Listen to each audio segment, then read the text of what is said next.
This program is brought to you by Emory University.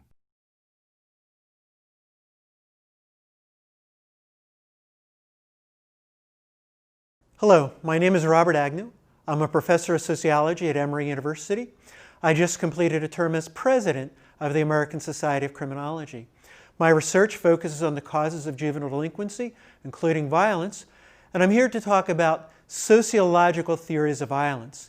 Sociological theories focus on those features of the social environment that lead to violent behavior. There are a good many sociological theories or explanations of violence, but I'm going to focus on the three leading sociological theories of violence: strain theory, social learning theory, and control theory. And I'm going to begin with strain theory. Why do individuals engage in violence according to strain theory?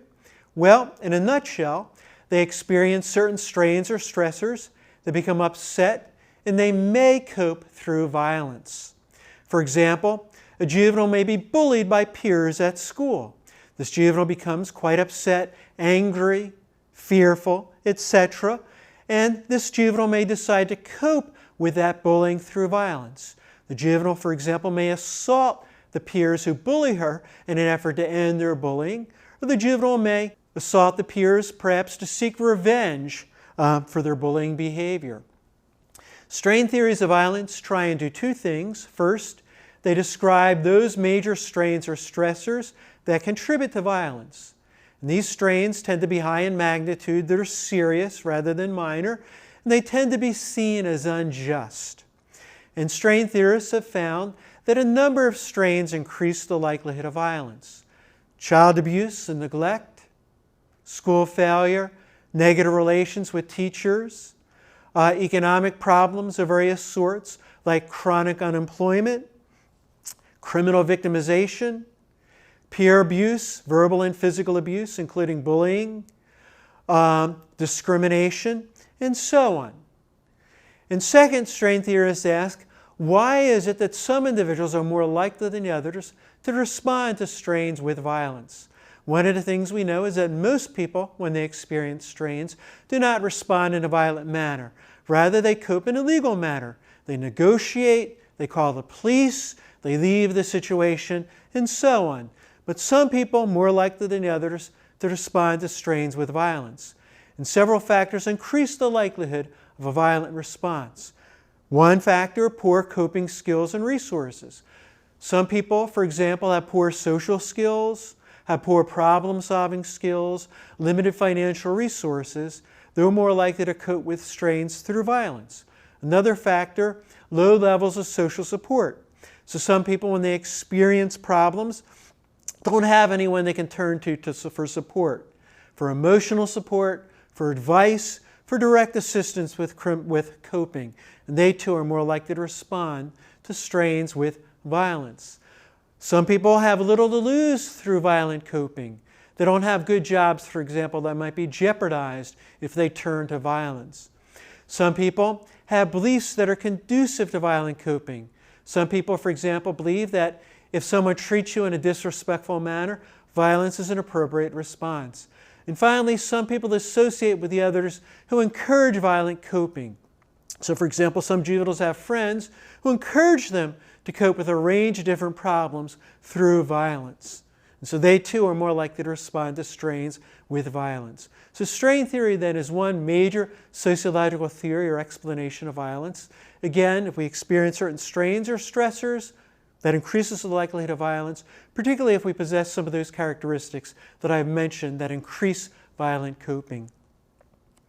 Second major sociological theory of violence is social learning theory. According to social learning theory, some individuals are more likely than others to engage in violence because they learn to engage in violence from the others. These others may include family members, parents in some cases. They may include peers or friends. They may include people in the community. May include the media violence, for example. And according to social learning theory, individuals learn to engage in violence from these others in three major ways. First, these others may reinforce or reward violent behavior. So one of the things we know is that peers or friends are especially important when it comes to whether or not individuals engage in violence. And some individuals associate with friends who sometimes reinforce reward violent behavior. For example, a juvenile may have friends who encourage the juvenile to fight on certain occasions. So a juvenile may get into a dispute with someone else, and the friends of this juvenile may encourage that juvenile to deal with that dispute through fighting, through violence. Second, some individuals associate with the others who teach beliefs favorable to violence. Very few juveniles or individuals unconditionally approve of violence. Very few juveniles, for example, will say that it's okay to hit someone regardless of the reason. But a number of individuals learn that violence is sometimes an acceptable or justifiable response to certain problems. And some juveniles, for example, learn that violence is sometimes an acceptable response to disrespectful treatment by others. And these juveniles then more likely to engage in violence, especially if they're treated in a disrespectful manner. And finally, social learning theory says we learn to engage in violence from the others when we witness these others engage in violence themselves. And when we're exposed to their violent behavior, we might imitate it. Now, we don't imitate all the violence we witness, but if we witness the others engage in violence and we like and respect these others, if we see that their violence is reinforced, then we're more likely to model or imitate their violent behavior. So a second major sociological theory of violence, social learning theory, we learn to engage in violence from the others, and we learn to engage in violence through these three mechanisms, that sometimes these others reinforce our violence, teach us beliefs favorable to violence, or model violent behavior for us. Third and final sociological theory of violence is control theory. Control theory, somewhat different than strain and social learning theory. Strain and social learning theory ask why individuals engage in violence. Control theory says we don't need to ask why individuals engage in violence. Violence is often the easiest, most expedient way to get what we want, to satisfy our needs and desires. So if we want something, for example, it's much easier to get it by taking it from someone than it is by working for it. If someone says something that upsets us, it's much easier to hit them than it is to turn the other cheek or to cope in a legal manner. So control theory takes violence for granted. And rather than asking why individuals engage in violent behavior, control theory says we need to ask, why is it that individuals conform? Why is it that they refrain from violent behavior, given that violent behavior is often the easiest manner to satisfy our needs and desires? Control theorists say that we refrain from violent behavior because of the controls or restraints to which we are subject.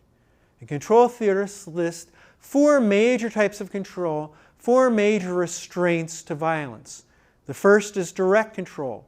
Some individuals refrain from violent behavior because they're in environments where if they engage in violence, they're likely to be sanctioned. Individuals will detect their violent behavior and sanction them in some manner. Now, direct control may involve formal sanctions. The police detect your violence and they formally sanction you. They arrest you, you're tried in court, maybe you're sent to prison. But far more common, far more important than formal direct control is informal direct control, where your parents, teachers, people in the community detect your violent behavior and they informally sanction you. Your parents ground you, your teachers detain you after school, that sort of thing. Second major type of control, major restraint against violence is stake in conformity. Many people refrain from violence because they have a lot to lose if they engage in violence. They have a high stake in conformity. So, for example, they have close ties to conventional others like parents, teachers, and religious figures. If they engage in violence, they may jeopardize those ties, cause their parents to think badly of them, and so on. And some individuals also have what we call strong investment in conventional institutions. So they invest a lot of time and effort in school. They have good grades. They expect to get to college. They have a good job. They have a good reputation in the community. If they engage in violence, they may jeopardize these investments. They may get kicked out of school. They may not be able to get into a good college. They may lose their job. They may damage their reputation in the community. Third major type of control, beliefs condemning violence. Some people have been socialized to view violence as bad, wrong, immoral, and they've come to internalize or accept this view of violence. And so they're less likely to engage in violence because if they do so, they will feel bad, they will feel guilty. And finally, some people are high in what we call self-control. They're cautious. They tend to pause before acting and think about the consequences. They're concerned about the long-term consequences of the behavior. They care about the others around them. And so these individuals, if they're tempted or provoked to engage in violence, they're less likely to do so. They pause, they think about the consequences, they care about these consequences. But there are people out there who are low in these types of social control. They're in environments where they're not well supervised by their parents, for example. People in the community mind their own business, ignore a lot of the violence and crime around them, and so there's little chance that they'll be sanctioned for violent behavior. They have a low stake in conformity, little to lose if they engage in violence. They don't care about their parents or teachers. They've dropped out of school. They're unemployed.